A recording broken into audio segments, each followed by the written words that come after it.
여러분 안녕하십니까? 진성호입니다.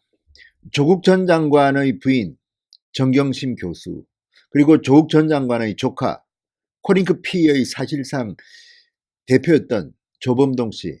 자, 이 두 사람의 공판이 연이어 열리면서 그동안 우리가 몰랐던 충격적인 사실들이 하나둘 드러나고 있습니다.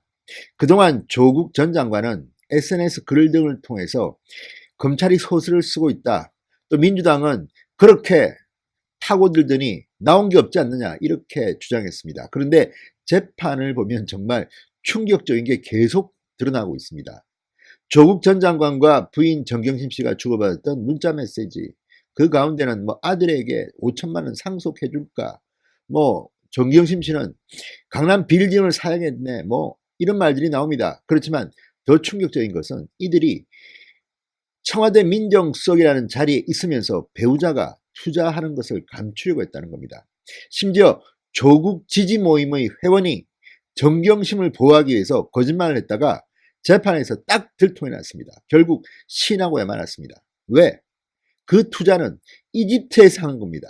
그런데 정경심 씨의 출입국 기록을 보니까 당시 정경심 씨는 이집트에 있었다고 합니다. 이러니 딱 걸린 겁니다. 자, 지금 하나둘씩 드러나는 이 충격적인 소식들.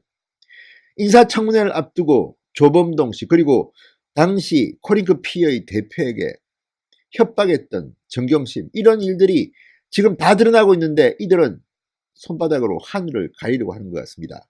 자, 지금 두 번의 재판을 통해서 드러난 충격적인 사실을 전해드립니다. 진성호의 융단 폭격 시작합니다. 조국 부부를 융단 폭격합니다. 방송에 앞서 아직 진성호 방송에 구독자가 아니신 분들은 붉은색 구독 버튼 꾹 눌러주십시오. 더 좋은 방송으로 보답하겠습니다. 자, 어제 있었던 정경심 씨에 대한 재판. 검찰이 아주 중요한 것을 하나 공개했습니다. 바로 정경심 교수가 남편 조카 조범동에게 건넨 수억 원의 성격을 놓고 투자 과연 차명 투자한 게 아니냐 이런 겁니다. 차명 투자가 맞다는 그런 검찰 측의 날카로운 물증 제시가 나왔습니다. 자, 2017년 5월 조국이 청와대 정무수석이 됩니다. 임명받습니다. 그러면 주식을 모두 백지 신탁해야 합니다. 이게 공직자윤리법입니다. 그런데 그 뒤에도 정경심 씨는 코링크 P 등을 통해서 계속해서 사실상 투자처를 알고 투자했던 사실들이 드러나기 시작했습니다. 물론 아직은 법정 다툼이기 때문에 제가 예단을 가지고 정경심 씨, 조국 씨 측이 틀렸다, 명백한 거짓말이라고 말을 하지 않겠습니다. 그렇지만 검찰이 내놓는 증거를 보면 기가 막힙니다. 정경심 씨는 상당히 불리한 정황으로 몰고 가고 있습니다.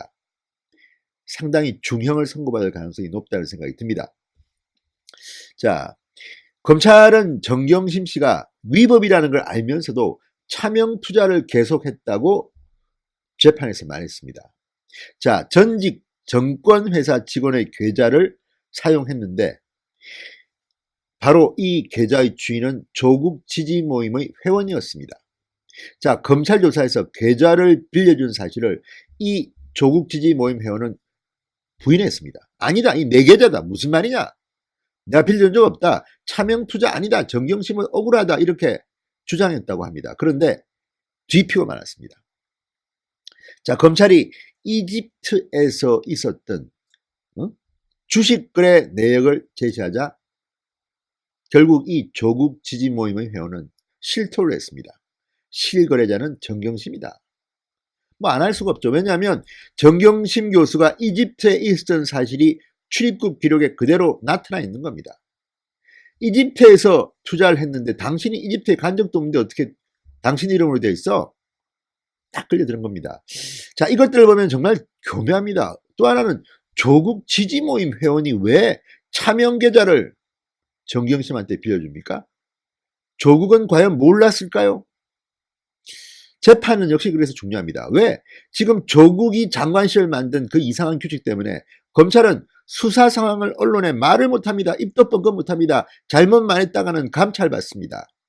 그러니 그동안 추측 기사만 난무했습니다. 그런데 이 재판을 통해서 구체적인 사실들이 이제 딱딱 나타나기 시작한 겁니다. 자, 이 조국 지지 모임의 회원, 전직 정권회사 직원 이렇게 실토했습니다. 정경심을 보호하려고 거짓 진술을 했다. 이렇게 털어놓았습니다. 자, 검찰이 정경심의 2차 공판 때 공개한 증거입니다. 이것 말고도 제가 어제 전해드렸지만 상당히 많은 조국과 정경심의 대화, 정경심과 조범동과의 대화를 통해서 상당히 구체적인 혐의들이, 정황들이 드러나기 시작했습니다.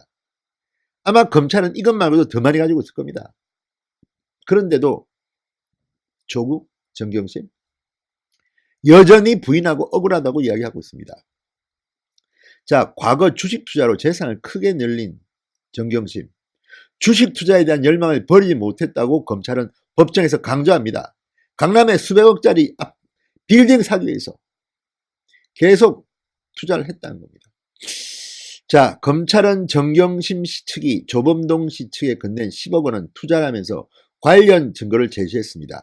설립 단계에서부터 어떻게 수익이 나오는지 다 챙겼다는 겁니다.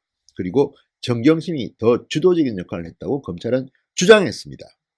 물론 정경심 씨 측은 돈을 빌려줬을 뿐이다. 이렇게 계속 투자가 아니라고 주장합니다.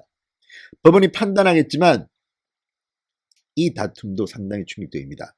차명 투자에 대해서는 김칠준 정경심 교수 변호인은 이렇게 말합니다.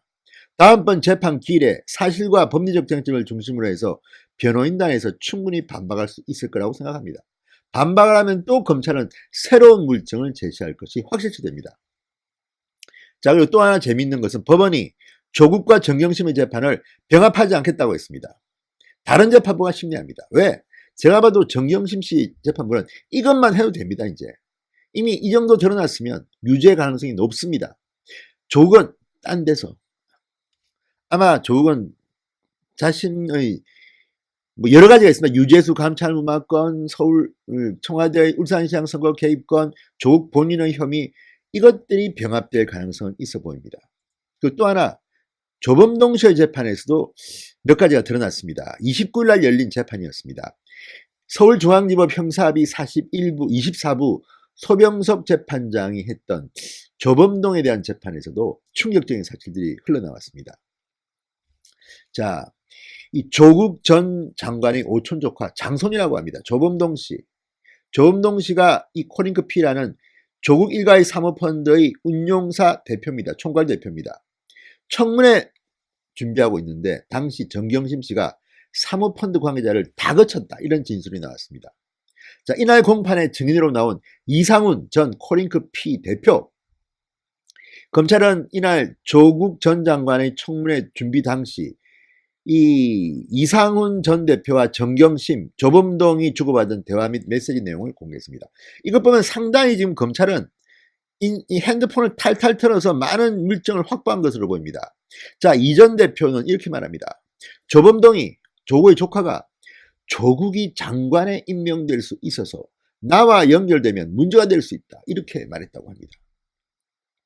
자, 그리고 또 이 전 대표가 지난해 8월 청문회 준비단에서부터 자료 요청을 받고 조국 전 장관 일가가 투자한 출자 정서를 법무부에 제출했는데 이것이 언론에 보도되자 질책을 당했다는 증언도 있습니다.